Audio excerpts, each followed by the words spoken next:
Ya hemos considerado, hermanos, el llamamiento que nos ha hecho el Señor a edificar casa para su nombre.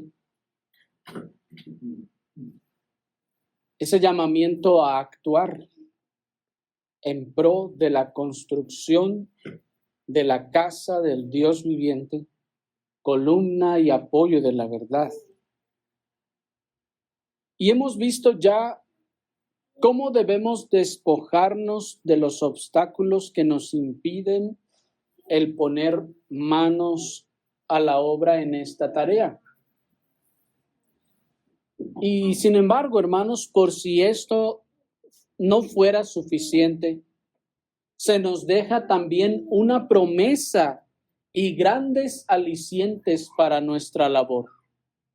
Así que con la ayuda del Señor vamos a considerar ahora estos alicientes, la promesa y la provisión.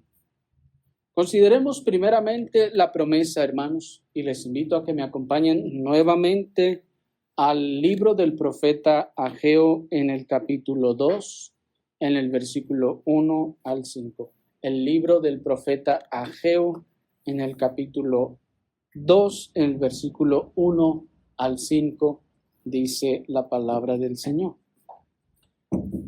En el mes séptimo, a los 21 días del mes, vino la palabra del Señor por medio del profeta Ageo diciendo: Habla ahora a Zorobabel, hijo de Salatiel, gobernador de Judá, y a Josué, hijo de Josadac, el sumo sacerdote, y al remanente del pueblo, diciendo: ¿Quién ha quedado entre vosotros que haya visto esta casa en su primera gloria? ¿Y cómo la veis ahora? ¿No es ella como nada ante vuestros ojos? Ahora pues, esfuérzate, Zorobabel, dice el Señor. Esfuérzate tú también, Josué, hijo de Josadac, el sumo sacerdote, y esforzaos todos, pueblo de la tierra, dice el Señor, y actuad, porque yo estoy con vosotros, dice el Señor de los ejércitos, conforme a la palabra que pacté con vosotros cuando salisteis de Egipto, así mi espíritu permanecerá en medio de vosotros. No temáis. Hasta allí. Como decíamos, hermanos, además del llamado que el Señor nos ha hecho a trabajar, también nos da una promesa. La promesa comienza a partir del versículo 4, si ustedes se dieron cuenta, que dice en la segunda parte, dice el Señor: y actuad, porque yo estoy con vosotros, dice el Señor de los ejércitos. Y dice el 5, conforme a la palabra que pacté con vosotros cuando salisteis de Egipto, así mi espíritu permanecerá en medio de vosotros. No temáis. Miren la reveladora interposición de la persona del Padre en la persona del Espíritu Santo. Pues primero se nos dice: yo estoy con vosotros, ¿se fijaron? Porque yo estoy con vosotros, mi presencia está con vosotros. Pero ¿quién es el que estará en realidad, digamos que en términos prácticos, entre el pueblo? Dice el versículo 5, así mi espíritu permanecerá en medio de vosotros. Qué cosa tan impresionante, ¿no les parece? Bueno. Y así es que Dios está, hermanos, entre su pueblo. Y así es que Dios está entre su pueblo, sobre todo en el nuevo pacto, a través del Espíritu Santo. El Señor habita en medio de su pueblo a través del Espíritu Santo. Cristo, el Señor, ejerce todos sus oficios a través de la obra y comunicación de esos oficios y beneficios en el creyente por el Espíritu Santo. El Espíritu Santo, pues, entonces es el que opera todas estas gracias. Y esta es una promesa que aún fue dada también a aquel pueblo desde aquel entonces, pues el versículo 5 dice, conforme a la palabra que pacté con vosotros. Esta es una promesa, pues dice que fue una palabra que se pactó cuando salieron de Egipto. ¿Y cuál era el pacto? Mi espíritu permanecerá entonces con vosotros. Y esta es una sólida promesa, hermanos, puesto que primeramente es una sólida promesa porque las promesas de Dios son una de las 4 cosas en las que Dios es inmutable. ¿Se acuerdan? Dios es inmutable en 4 cosas. ¿Sí se acuerdan cuáles son? Ya se les olvidó, ¿no? Dios es inmutable en su ser. Dios es inmutable en sus atributos. Dios es inmutable en sus propósitos y en sus promesas. De manera entonces que Dios no es inmutable en todo lo que se nos ocurre, sino solamente en esas 4 cosas. Dios entonces es inmutable en sus promesas y si Él ha prometido algo, entonces esto va a suceder. Pero no solo eso, hermanos, sino que esta es una promesa sólida, pues aún está expresada en forma de pacto. Pues dice el texto, conforme a la palabra que pacté con vosotros. El término que se tradujo como pacto allí, o pacté, hace referencia al ritual del pacto que se llevaba a cabo entre las personas de las épocas y culturas de aquel tiempo. De hecho, este término originalmente significa cortar y separar. ¿Por qué? Porque como ustedes saben, el ritual de un pacto, cuando se hacía un pacto entre 2 personas, se traía un animal y se partía el animal en 2 partes.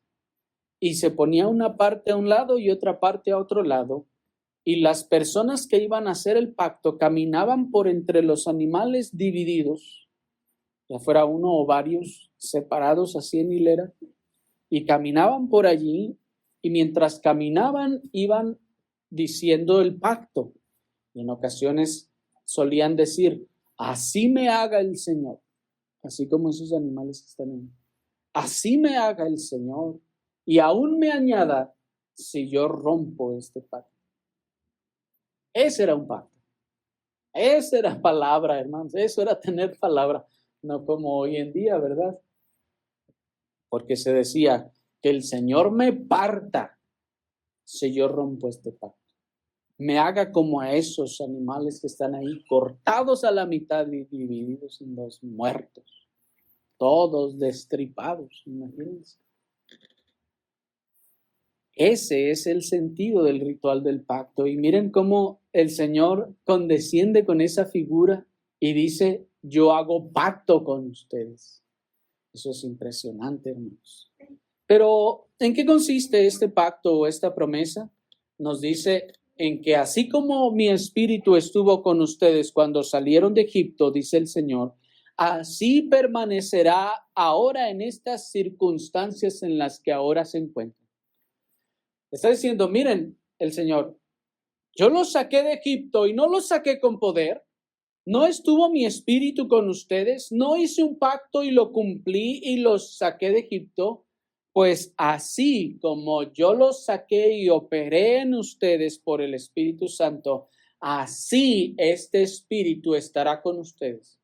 ¿Por qué? Porque recuerden ustedes que cuando el pueblo iba a salir de Egipto salía con temor. 400 años de esclavitud.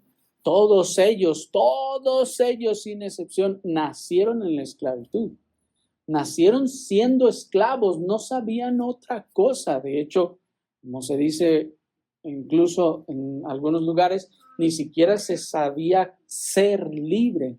No sabían qué era ser libre, no solo qué se sentía ser libre, sino qué hago ahora que soy libre. Pues soy libre y ahora qué hago. ¿Me explico? Bien, pero ese temor de la esclavitud todavía estaba en el corazón de muchos. Y también las cosas que hacía el faraón incrementaban ese temor. De tal manera que cuando Moisés y Aarón les llaman a salir, recuerden ustedes que las primeras veces incluso hasta querían apedrear a Moisés y Aarón. Salieron ellos de Egipto y no habían caminado mucho cuando el ejército del faraón viene detrás de ellos, ¿se acuerdan? Y ahí es donde está la figura que el Señor les está diciendo. ¿Se acuerdan que ustedes estaban atemorizados? Yo les mandé salir de Egipto y venir al desierto. ¿Y a qué iban a salir al desierto? ¿Qué era lo que le decía Moisés al faraón? Deja salir a mi pueblo para que adoremos a nuestro Señor. Y faraón le decía, bueno, ve y adora allá a tu Dios en el desierto y luego vienes y regresas. Y decía, no, vamos a ir y vamos a adorar y allá nos vamos a quedar. Bueno, noten que la adoración de Dios está de por medio allí. Hay temor entonces para obedecer lo que Dios ha mandado. Ahora, dice el Señor, así como mi espíritu obró en aquel tiempo, en aquel lugar, así mi espíritu permanecerá con ustedes. Si ustedes se sienten tan atemorizados como se sentían sus antepasados cuando salieron de Egipto, y miren cómo el espíritu obró y les libró de todos sus temores, ahora también les dice el Señor, mi espíritu estará con ustedes, ahora que salgan. Mi espíritu permanecerá en todas las circunstancias difíciles que ustedes tengan al obedecer lo que les he llamado a hacer. Y si es necesario que se vuelva a abrir el mar rojo, lo voy a volver a abrir porque mi espíritu que hizo aquella obra sigue entre ustedes con el mismo poder y con el mismo propósito de que ustedes hagan lo que yo les mandé. Miren hermanos qué cosa tan especial, porque el Señor está diciendo, ustedes obedézcanme, yo me encargo de que ustedes terminen bien. Observen entonces que en todo esto hay una orden de Dios a hacer, a actuar, a salir, a trabajar en medio de gran oposición.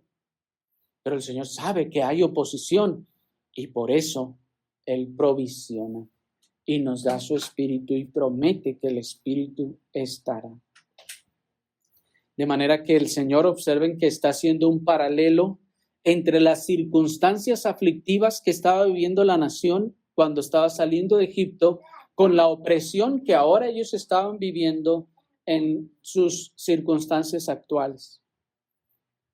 Esto no solo nos está revelando, hermanos, a la persona divina del Espíritu Santo como el operador de los milagros que leemos en el desierto, sino que también nos está diciendo que este mismo poderoso Espíritu Santo, hermanos, permanecerá entre todos aquellos que se decidieron a actuar y a obedecer el llamado que Dios les está haciendo. ¿Me están siguiendo? Porque esto es lo que se está diciendo aquí. El Señor les está diciendo, yo sé que tienes adversidades, yo sé que hay obstáculos, pero así como mi espíritu libró a aquella nación de los obstáculos que tuvo para salir de Egipto, para obedecer mi mandato, así yo los voy a librar a ustedes. Eso es lo que le está diciendo. Mi Espíritu Santo estará entre ustedes para librarlos de toda aquella situación difícil, de aquellas circunstancias aflictivas por las que se enfrenten a la hora de que emprendan la determinación de obedecer a lo que les estoy mandando. Esto es algo muy consolador, hermanos, si consideramos la omnipotencia y control soberano del Espíritu Santo sobre toda la creación. El Espíritu Santo, hermanos, puede hacer que las leyes que están en contra de los cristianos se trastornen, se anulen o pase lo que sea, hermano. El Espíritu Santo puede abrir el mar rojo, puede abrir el río Jordán, puede hacer todo lo que le plazca. Pero dice el Señor, pero obedezcan. Hagan lo que yo les estoy mandando hacer. No teman a las circunstancias, porque así es como les dice, no teman. ¿Se dan cuenta por qué les dice, no teman? Enfrente hay dificultades, enfrente hay aflicciones, hay obstáculos grandes, hay amenazas, hay peligro, pero no teman, mi Espíritu Santo va a estar allí para protegerlos como los protegía a los que salieron de Egipto. Dice en ese sentido el pastor puritano John Gill, cito, el mismo espíritu que estaba en Moisés y otros en su tiempo para la construcción del tabernáculo está ahora prometido a los constructores de este templo y debe continuar con ellos como espíritu de sabiduría y consejo para dirigirlos y como espíritu de fuerza y de poder para fortalecerlos y ayudarlos. Y así está y estará en las iglesias de Cristo y en medio de su pueblo para ayudar a los ministros de la palabra a predicar. ¿Escucharon? Para ayudar a los ministros de la palabra a predicar, al pueblo a oír, orar y adorar, para llevar a cabo su propia obra en ellos, para ser consolador de ellos y el sello, la garantía y la prenda de la gloria futura. Ni se aparta ni se apartará jamás de ellos. Así que no temáis. No os amedrentéis por lo que dijeron los antiguos, ni tengáis miedo de los enemigos, que hicieron todo lo que pudieron para impedirles y desanimarles de seguir adelante con su obra. Y de hecho, no hay razón para temer, sea cual sea el servicio que el Señor emplee a su pueblo, si Él, Padre, Hijo y Espíritu Santo están con ellos. Termina la cita. Miren qué cosa tan expresiva, hermanos, que nos dice este pastor del pasado. Cuando el Señor está diciendo, mi espíritu estará con vosotros, dice, mi espíritu estará como espíritu de sabiduría y de consejo para dirigirlos. Cuando nos determinamos a edificar casa para el Señor o a reedificar la casa para el Señor, vamos a decir, pero ¿yo qué voy a hacer? Si yo no sé hacer nada, si yo no puedo ni hablar, así como dijo Moisés, ¿se acuerdan? Mira, Señor, pues yo hasta ni siquiera puedo hablar bien. ¿Cómo voy a hacer yo esto que me estás pidiendo? Eso es mucho trabajo, Señor. Mira, no puedo yo.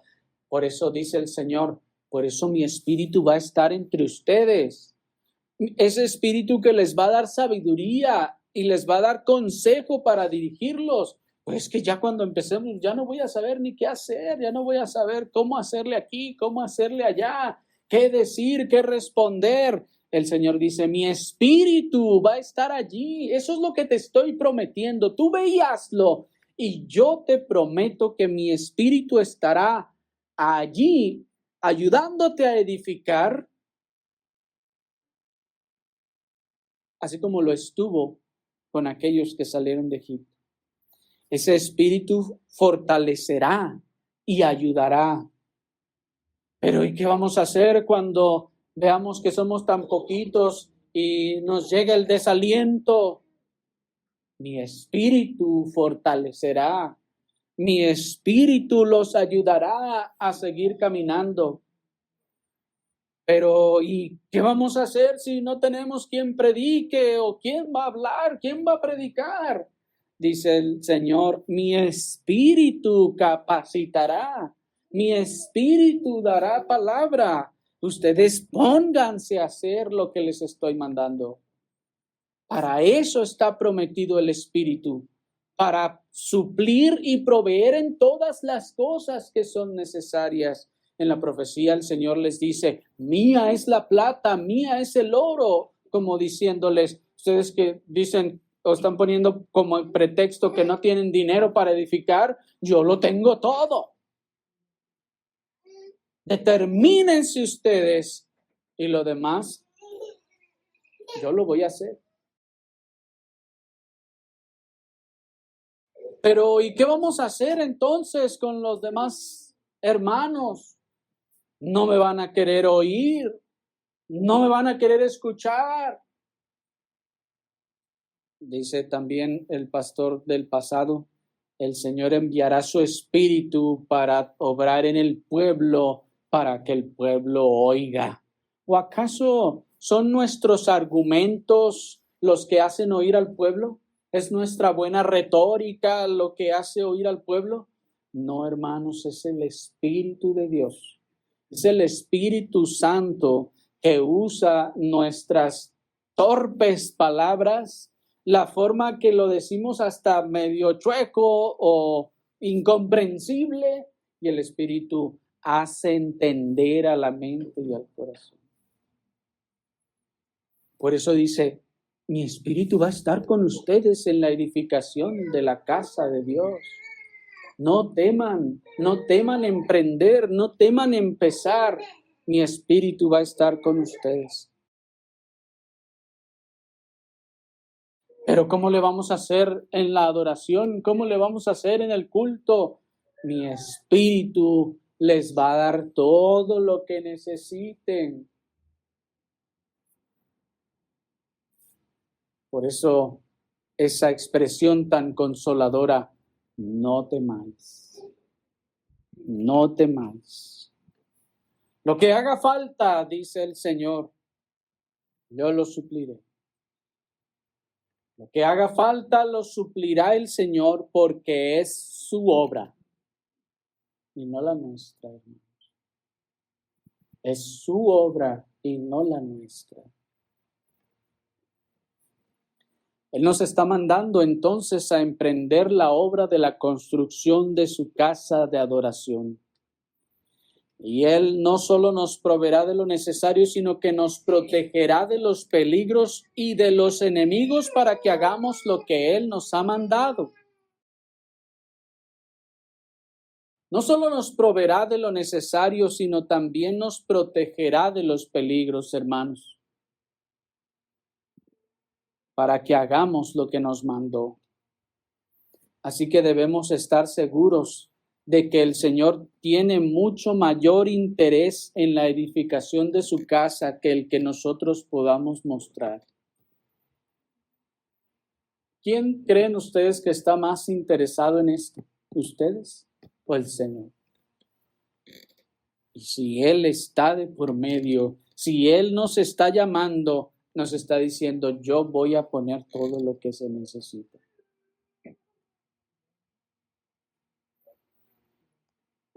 Pero la promesa no termina allí, hermanos, sino que se extiende hasta comprender un glorioso resultado. Es decir, no solo se nos está prometiendo el auxilio y la operación del Espíritu Santo entre nosotros para capacitarnos para hacer todo lo que debemos hacer, sino también se nos está prometiendo un gran resultado. Mire ahí el versículo 6. Está en el versículo 6. Porque así dice el Señor de los ejércitos. Dentro de poco yo sacudiré los cielos y la tierra y el mar y la tierra seca, y sacudiré a todas las naciones y vendrá el deseado de todas las naciones y llenaré esta casa de gloria, dice el Señor de los ejércitos. Mía es la plata, mío es el oro, dice el Señor de los ejércitos. La gloria de esta casa postrera será mayor que la de la primera, ha dicho el Señor de los ejércitos, y daré paz en este lugar, dice el Señor de los ejércitos. Hasta allí. Noten pues, hermanos, la promesa dada, el deseado de las naciones, aquel que anhelan los creyentes verdaderos por todo el mundo, vendrá, como veíamos, a esta casa que ustedes están por construir, vendrá ese glorioso Salvador. ¿Y qué promesa tan gloriosa es esa, hermanos, que les estaba siendo dada a aquellos que iban a construir la casa de Dios y que les es dada también a todos los que construyen la casa de Dios? Pregunta, hermanos, ¿estarían ustedes dispuestos a trabajar arduamente si supieran que el resultado de la débil obra de sus manos sería bendecido con una gloria semejante?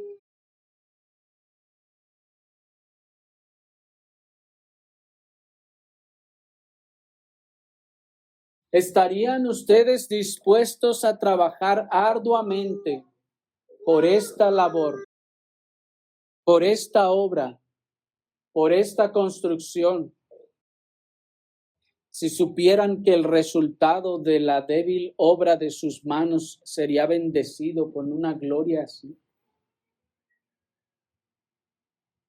¿Estarían ustedes dispuestos a hacer los mayores sacrificios, a dar todo lo que tienen y a dar todo lo que son en la construcción de la casa de Dios, si supieran que todo lo que ustedes hagan tendrá un gran resultado tan glorioso como el hecho de que Cristo mismo pisara esa casa y predicara en esa casa? ¿Lo harían?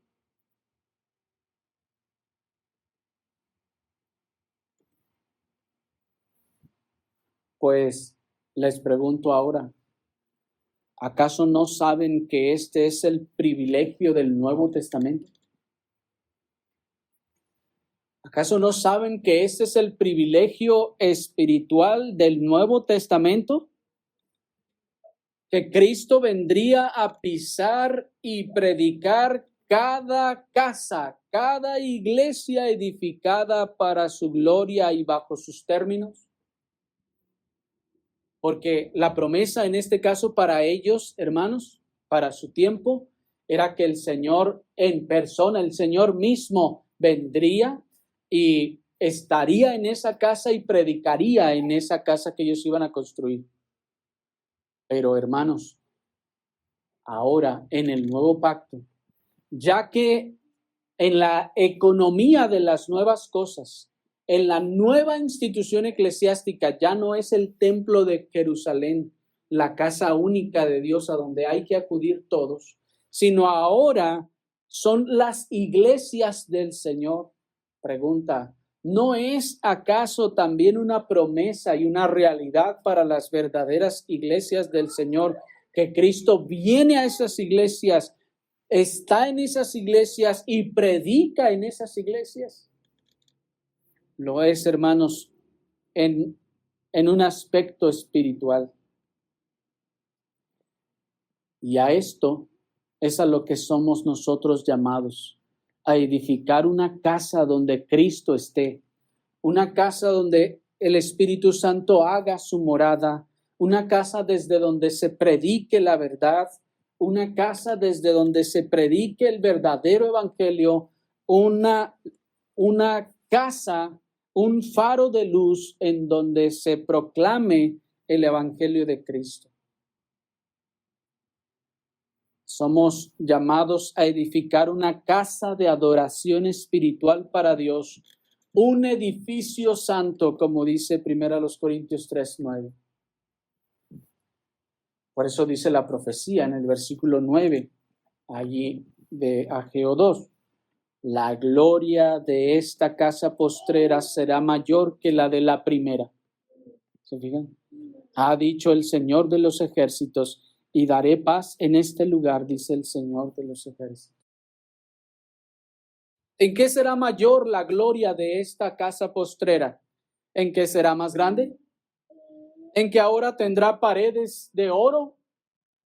No, sino en que, como veíamos, el deseado de las naciones por fin vendrá a esta casa. Estará allí y habitará allí. ¿Y acaso no vendrá el deseado de las naciones a cada iglesia constituida genuinamente plantada verdaderamente por el Espíritu Santo y conforme a la palabra del Señor? ¿No vendrá el deseado de las naciones a predicar y dar paz en ese lugar? Pues miren, hermanos, la promesa, y daré paz en este lugar, en ese edificio que ya se destruyó desde hace muchos años. No, hermanos, esa paz evidentemente no es una ausencia de conflicto. La paz que estaba siendo aquí referida no es ausencia de conflicto con el hombre. La paz de la que aquí se habla es paz con Dios. Y ese es el objetivo de toda casa de Dios, hermanos, de toda iglesia. Predicar paz y hacer paz entre Dios y los hombres. Sí, hermanos, paz con Dios, porque con el hombre permanecerán los conflictos. Esta paz de la que se habla es una paz con Dios, porque con el hombre los conflictos permanecerán. Y de hecho, este pueblo experimentaría conflictos con los impíos, aún mientras reanudaban la reconstrucción de la casa de Dios. Ustedes pueden leerlo en los capítulos sucesivos de Esdras, cómo siguieron experimentando los conflictos. Aquellos que habían llevado la carta apresurados para detenerlos, vieron que reanudaron la reconstrucción y fueron otra vez. ¿Qué están haciendo si les prohibieron? Entonces ellos se defendieron y dijeron, el rey Ciro nos mandó y nos dijo. Así que vayan y pregunten. Y ustedes leerán que luego ellos van otra vez porque quieren impedirlo. Van con el rey, ahora el rey Darío, porque ya se murió el Artajerjes, llega Darío. Y entonces le preguntan a este rey, ¿es cierto que el rey Ciro dio la orden para que se edificara todo? Fueron y buscaron digamos, en la biblioteca de su tiempo y encontraron que así era. Y el rey Darío dijo, pues háganlo entonces. Miren cómo el Señor trastornó las cosas. Y vamos a decirlo así, mató incluso a aquel rey malvado que había prohibido y levantó otro que sí les permitió continuar con la ley. Pero si ellos se hubieran quedado esperando, no, Señor, pues mejor, sí te vamos a obedecer, pero hasta que ese edicto se anule. Ya que veamos que ese edicto se anuló, Señor, entonces ahora sí nos determinamos a servirte. No, hermanos, esto no funciona así. Como se ha dicho, la gracia está en el camino del deber y no antes. No podemos sentarnos a esperar a ver caer los obstáculos para enseguida empezar a caminar. No, tenemos que empezar a caminar y cuando llegue nuestro pie al obstáculo, el Espíritu va a hacer todo lo que sea necesario. Asimismo, hermanos, los sacerdotes cuando iban a cruzar el río, ¿se acuerdan? Los sacerdotes no tenían que esperar a que se abriera el río Jordán para entonces caminar, no, ellos tenían que caminar sobre el agua. Bueno, mientras estaba ahí el agua, tenían que caminar en el agua y una vez que iban caminando ya con sus pies mojados en el agua, entonces el agua comenzó a abrir. No iban a esperar a que se abriera para poder pasar. No, tenían que empezar a pasar para que entonces se abriera el agua. Y así, hermanos, en eso consiste la asistencia del Espíritu. Consiste en empezar a hacer las cosas y el Señor, el Espíritu, va a asistir en todo lo que se necesita. Consiste en empezar a hacerlo, en determinarse y el Espíritu va a asistir a todo lo que haga falta. Por eso es que nunca se nos prometió ausencia de dificultades, sino la permanencia del Espíritu Santo con nosotros para ayudarnos con él. ¿Se fijan, hermanos? Esto es algo bien importante. Nunca se nos prometió ausencia de dificultades, sino lo que se nos prometió es la permanencia del Espíritu Santo con nosotros para ayudarnos en esas dificultades. Y esto, hermanos, es un claro y sobrio aliciente para nuestra labor. Y decimos claro y sobrio porque no es una expectativa fanática, no es una esperanza loca. No, hermanos, es una seguridad de una promesa inmutable de parte de Dios, que por medio de la fe se devenga o se obtiene. Así que veamos por último, hermanos, la provisión. La provisión que el Señor da también para trabajar. Ahora bien, ya que tenemos claro el llamado y que hemos sido alentados por la promesa de ayuda en medio de las dificultades, así como la promesa del glorioso resultado de la labor, aún hay un aliciente más para la fe, hermanos, y esta es una provisión. Miren que no solo se nos ha llamado, se nos ha alentado con una promesa de auxilio y de ayuda en las dificultades. Se nos ha prometido un glorioso resultado, la presencia de Cristo en esa casa que edifiquemos. Y encima de todo también hay una provisión. Y no hablamos de provisión económica, pues aunque ciertamente ya se nos había dicho, mía es la plata y mío es el oro, dice el Señor de los ejércitos. No, sino hablamos de una provisión espiritual para el alimento de nuestra fe en medio de las dificultades.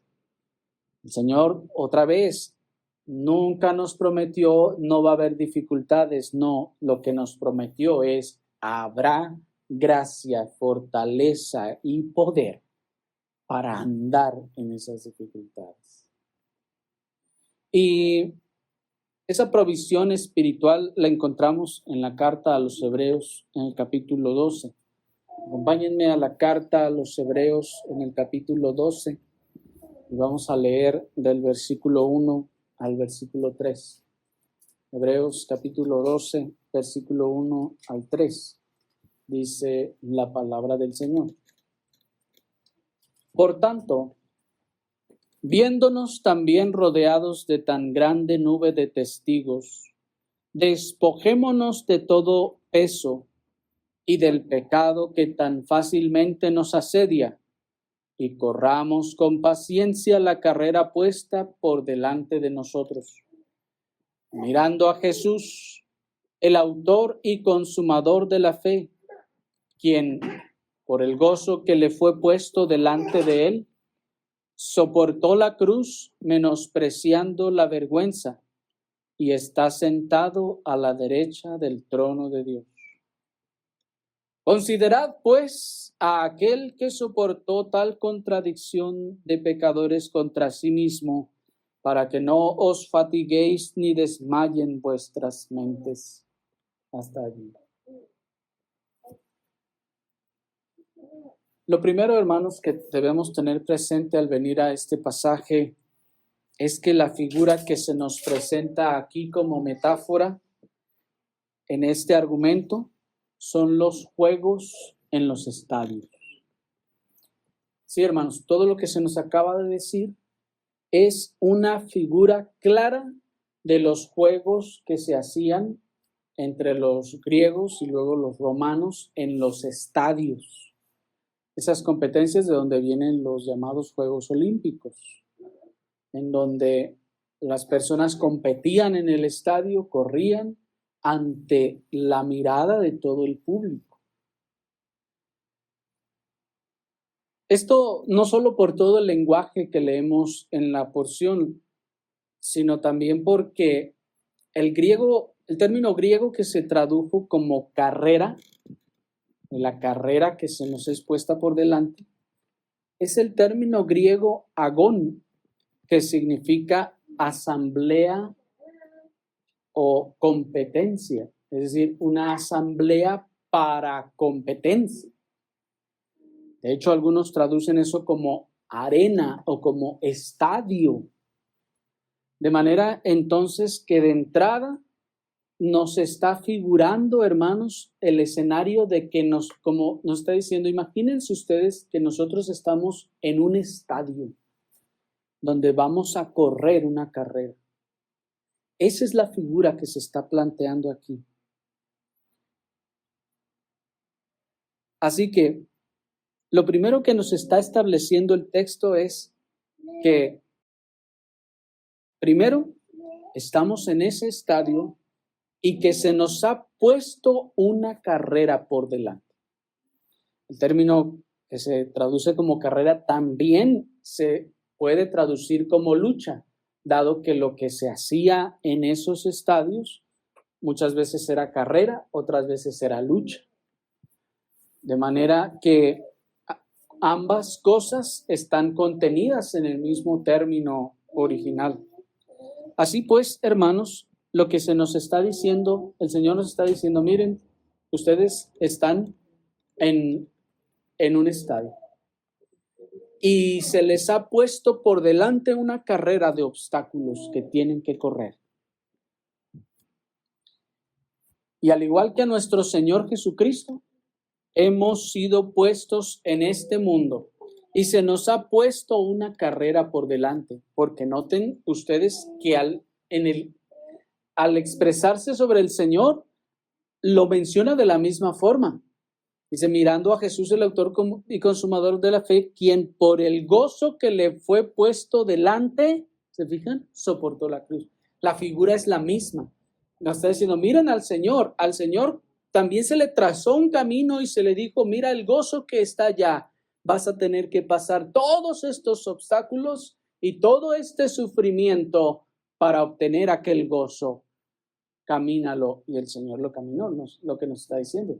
Y nos está diciendo, nosotros estamos en una condición semejante. Hemos sido puestos en ese estadio para que en adelante empecemos a correr esa carrera.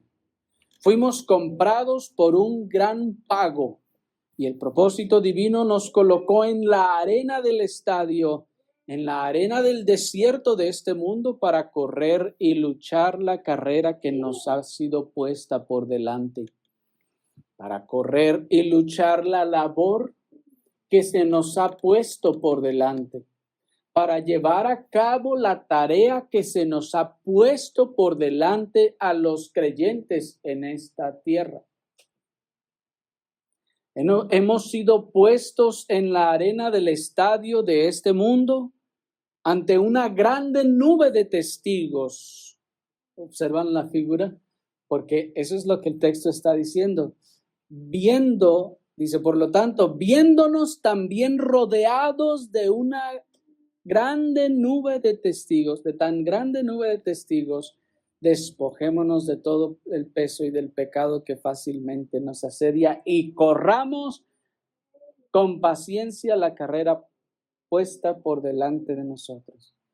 Nos está diciendo el apóstol, miren, pueden ver a toda la gente, todos los testigos que nos están mirando. Y ya que tenemos toda esa grande nube de testigos que nos están observando, ¿qué vamos a hacer? Dice, despojémonos de todo peso y emprendámoslo. Porque los que están en el estadio esperan vernos correr. No esperan vernos y que a la mera hora digamos, no, se me hace que yo no le entro. Mejor que aquí me quedo. Dice, no, ellos no vinieron a vernos echarnos para atrás. Ellos no vinieron a vernos tropezar. Ellos no vinieron a vernos rendirnos. Miren toda la nube de testigos que vinieron a vernos correr. ¿No es así? A eso va la gente al estadio. Y dice el apóstol, mira toda la gente, todos los testigos que están viéndote y esperando que corras. Hay muchas interpretaciones de estos testigos. En el original es el griego mártur, que también se traduce como mártir. Testigos. Por lo que se ha hecho una aplicación a la iglesia triunfante o militante. Nos están observando. Los ángeles mismos en el cielo nos están mirando, hermanos, observando la obra de la gracia de Dios en Cristo y cómo entonces nosotros correremos en ese estadio. Nos están observando. El Señor nos ha puesto pues en la arena de este mundo para que, rodeados de esa grande nube de testigos, emprendamos la carrera que se nos presenta por delante, la carrera de la fe y del servicio al reino de Dios. No tenemos otro propósito de estar aquí, hermanos. No tenemos otro propósito de estar en esta tierra. ¿O para qué está usted? ¿Para ganar más dinero y comprar más casas o carros? ¿Para qué está usted aquí en esta tierra? No tenemos otro propósito que la gloria de Dios y el servicio de su reino. Miren a todos esos testigos que nos están observando y que están esperando que empecemos a correr, hermanos. Hay muchos testigos que nos están observando y que están esperando que empecemos a correr. Así que dice el apóstol, versículo 1, viéndonos también rodeados de tan grande nube de testigos,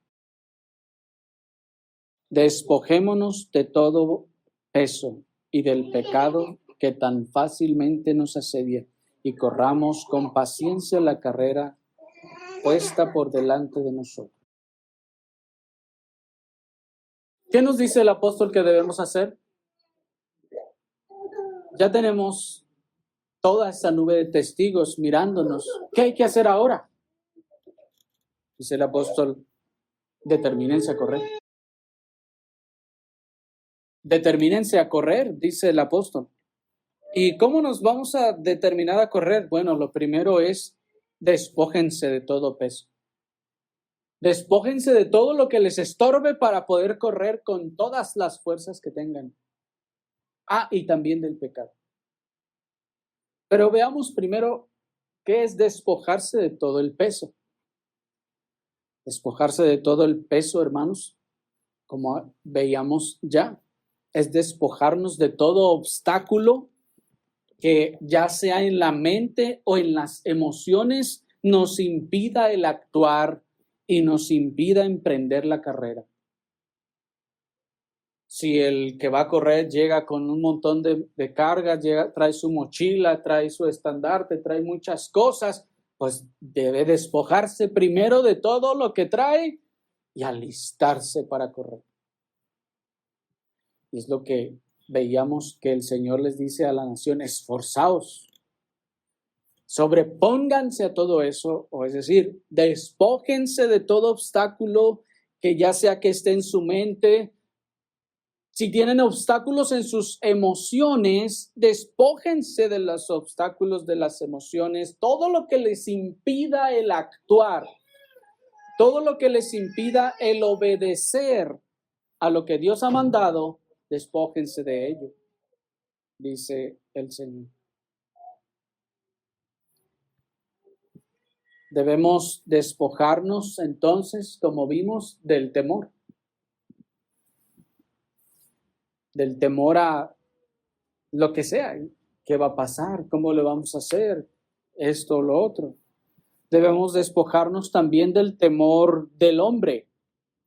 ¿Cuál es el temor del hombre? El temor del que dirán, el temor de el que me van a atacar.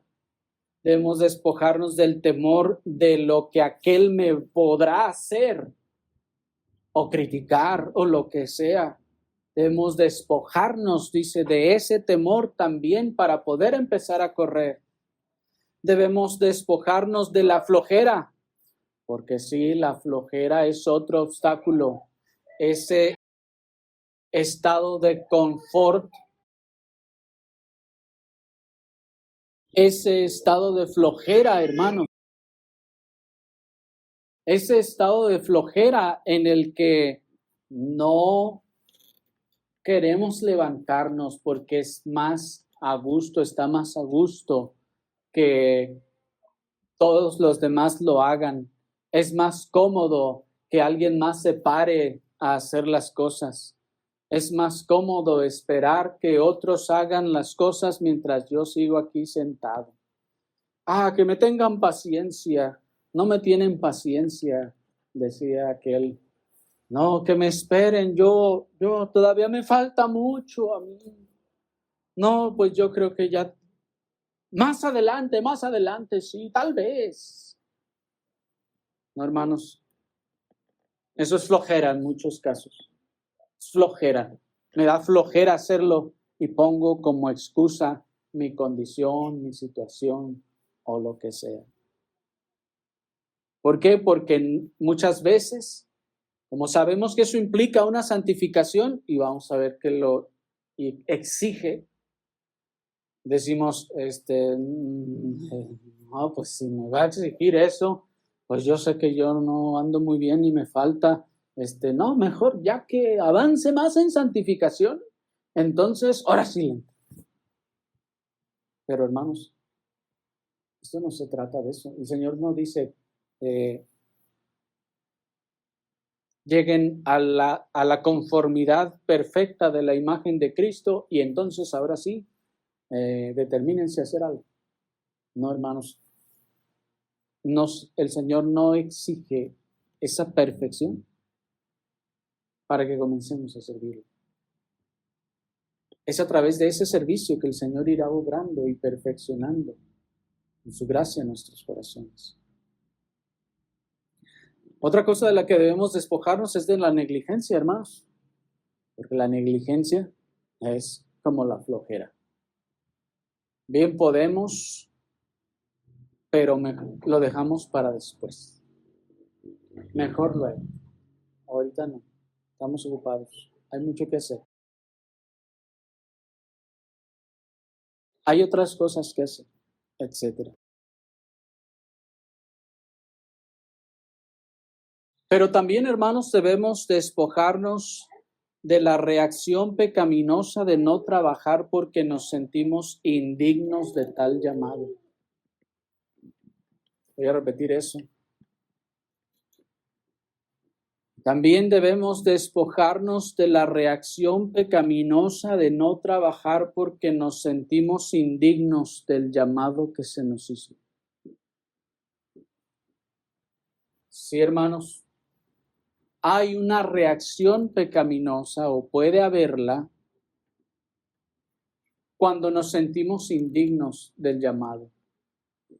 Y sí, y es natural que cuando somos llamados, al ver nuestra indignidad, resistimos al llamado. Es nuestra primera reacción. Pero insistir y quedarnos sin hacer nada porque nos sentimos indignos y decimos, no, yo no puedo hacer nada porque soy indigno y yo no quiero hacer nada porque soy indigno y yo no voy a hacer nada porque soy indigno.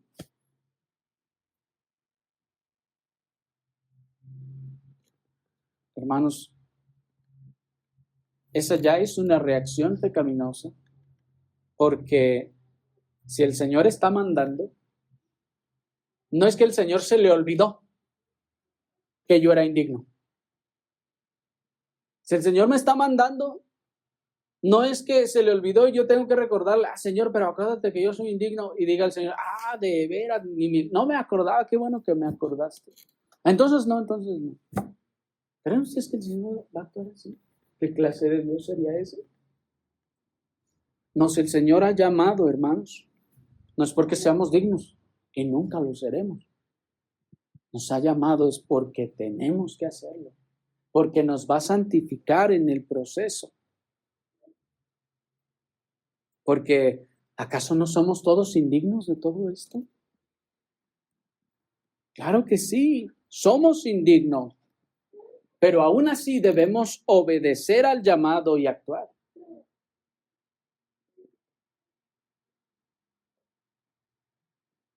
Es que en mi vida pasada yo fui un perverso, usted no sabe. Yo también, hermanos, si no ando presumiendo de esas cosas.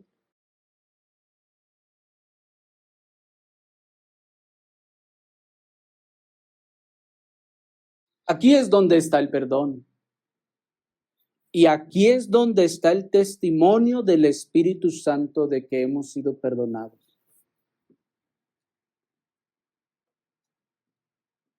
Si esa carga es tal que no me deja poner un pie o una mano en algún servicio al Señor, hermanos, es porque entonces ¿será que el Espíritu Santo no ha dado testimonio en mi conciencia de perdón?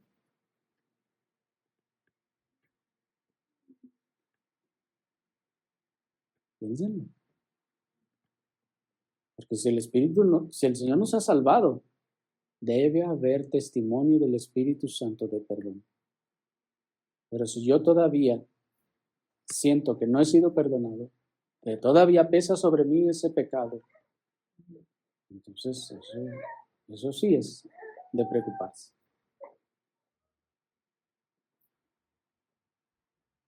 Miren allí al apóstol Pedro. Después de haber negado al Señor 3 veces, ¿se acuerdan? Y haber llorado aún amargamente, la siguiente vez que encuentra al Señor, el Señor le dice, apacienta mis ovejas. ¿Qué clase de sensación creen que el apóstol habrá sentido, hermanos? ¿Qué clase de sensación creen ustedes que experimentó?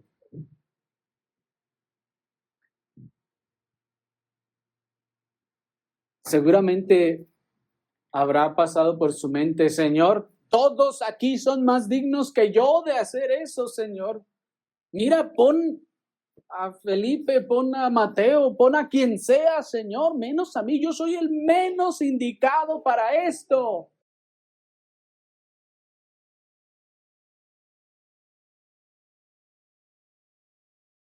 ¿Y qué le dijo el Señor? Ah, tienes razón, voy a buscar uno que sí sea indicado. ¿Dijo eso? No, le dijo, apacienta mis ovejas. Te lo estoy mandando. Qué impresionante es eso, hermano.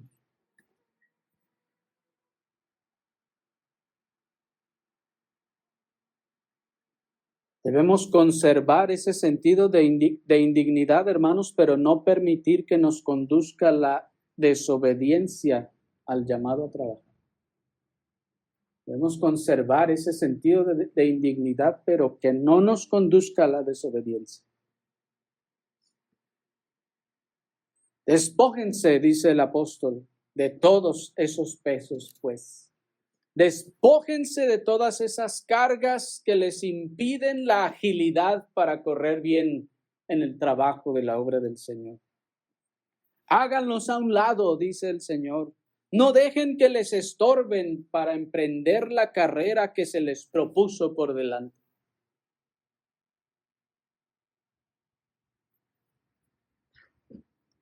Pero no solo es del peso de estas cosas que nos debemos despojar, sino también del pecado, dice el texto.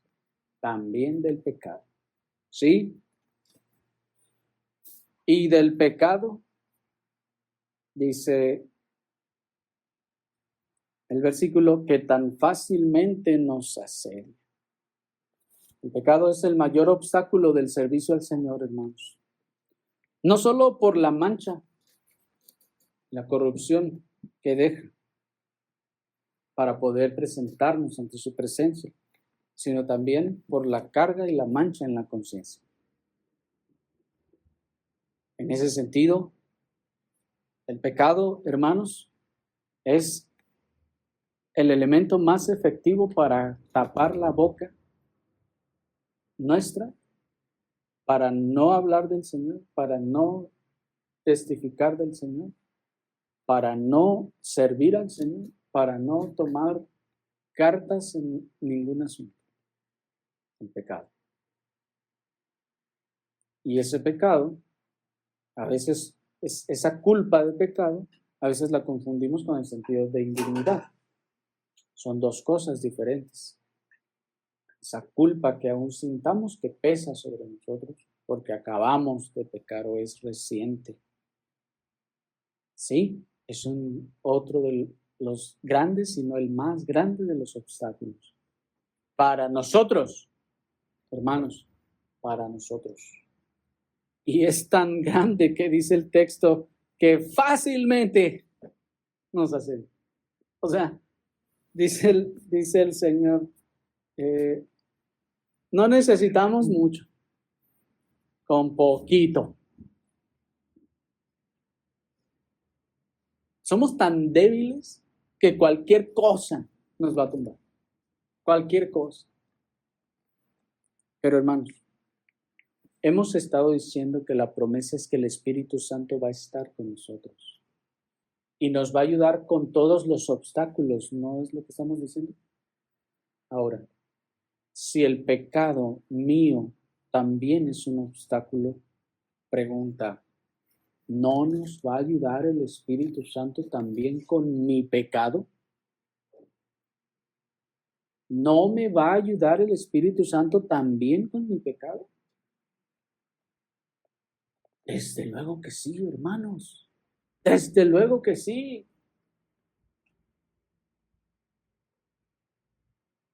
El Señor le dijo a Moisés, y luego no sabes quién es el que da la boca, el oído, los sentidos a cada persona. En ese sentido, hermanos, el Señor dice, yo no elijo a ningún santo, es decir, ningún perfecto. Yo elijo a los que yo he querido, porque yo los voy a santificar. Qué hermosa promesa, ¿no les parece? Qué hermosa promesa, hermanos. El Señor no nos está diciendo hasta que seas santo, hasta ese momento que seas perfecto, te voy a usar. No, el Señor está diciendo, ven y ponte a trabajar, pero Señor, soy pecador, ya lo sé. Ya lo sé. Yo te voy a santificar. Mi espíritu va a estar operando en ti para santificarte y para quitar también el mayor de los obstáculos que tienes, el pecado.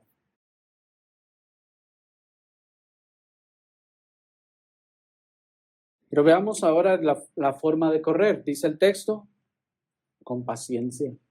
Corramos, ¿cómo? Con paciencia. El domingo pasado veíamos que la paciencia es la gracia de mantenerse sin cambios o alteraciones aún en medio del sufrimiento, del dolor y la dificultad. La paciencia no es lo que en general hoy en día se dice de ver que las cosas estén mal y no hacer nada porque tengo paciencia. No, eso no es la paciencia. No, la paciencia en la Escritura se refiere al mantenerse firmes, al mantenerse sin cambios o alteraciones en medio de los sufrimientos, en medio del dolor, en medio de las aflicciones, en medio de las dificultades, seguir andando en el Señor, obedeciendo al Señor y no echarnos para atrás. Eso es paciencia.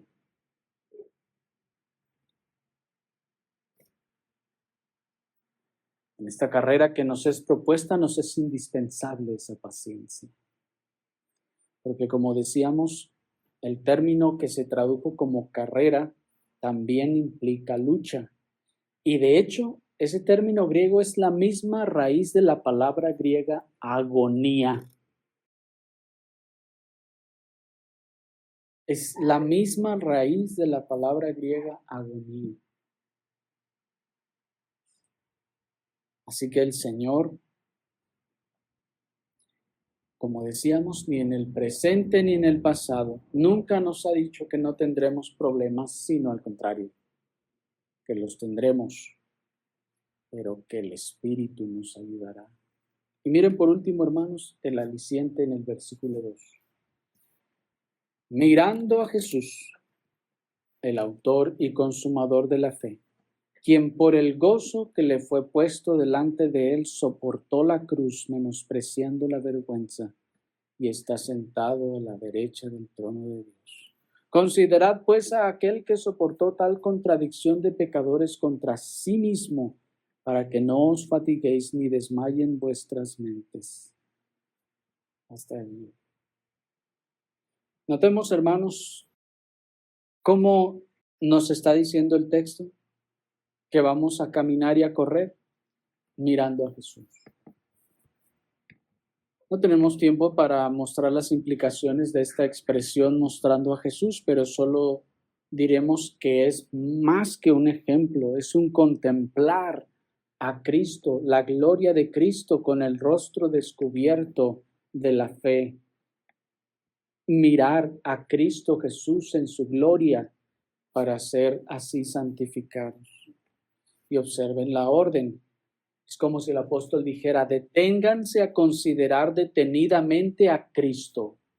Mírenlo a Él, porque Él sufrió, dice, Él soportó toda contradicción y oposición en la carrera que Él llevó. Pues, dice el texto, aquel que soportó tal contradicción de pecadores contra sí mismo. El término contradicción, hermanos, no se refiere solamente al alegato verbal, cuando alguien no está de acuerdo con nosotros y nos contradice. No solo se refiere a eso, sino se refiere a una oposición franca y abierta contra el Señor. Y miren, no dice de los filósofos, oposición de los filósofos, oposición del mundo, no dice de los pecadores. O sea que esta oposición es una oposición ruda, es una oposición grosera, es una oposición abierta, es una oposición malvada, es una oposición injusta, es una oposición constante de pecado. Dice el texto que el Señor soportó, dice, tal como diciendo, era tan grande la oposición que Él soportó. Lo cual nos está diciendo entonces que nosotros también sufriremos oposición, que cuando querramos construir, edificar el templo, la casa para el Señor, vamos a tener oposición.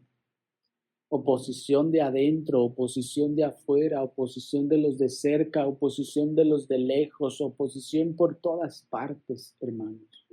Eso es lo que debemos esperar. Pues el apóstol Pablo mismo dice que cuando estaba en Éfeso, él mismo decía, una puerta grande se me ha abierto, y cómo sé que es grande y eficaz, porque hay muchos adversarios.